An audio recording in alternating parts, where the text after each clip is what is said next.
Hi guys. Je, 5G ni mwendo kasi usio na kikomo au ni hyper tu? Leo tutajifunza jinsi 5G inavyofanya kazi na kwa nini ni muhimu kwetu sote. 5G ni nini?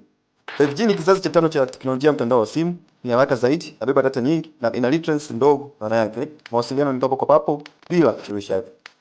Jinsi 5G inavyofanya kazi. 5G inatumia mawimbi ya vipimo ya juu zaidi, yanayojulikana kama mmWave, ambayo yana uwezo wa kupitisha data kwa kasi ya juu zaidi. Lakini kwa sababu mawimbi haya yana masafa mafupi, yanahitaji minara mingi zaidi ya 5G kuenea vizuri. Faida za 5G. Kwa kasi hadi ya 10 Gbps, 5G inaboresha matumizi yetu ya mtandao.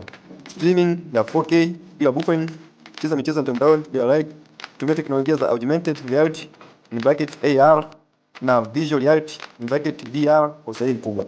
Changamoto za 5G. Lakini si kila kitu ni kizuri. 5G inahitaji minara mingi zaidi kwa sababu mawimbi yake hayafiki mbali. Pia vifaa vya 5G ni ghali zaidi kwa sasa. Je, unaona 5G ni must have au ni overhyped?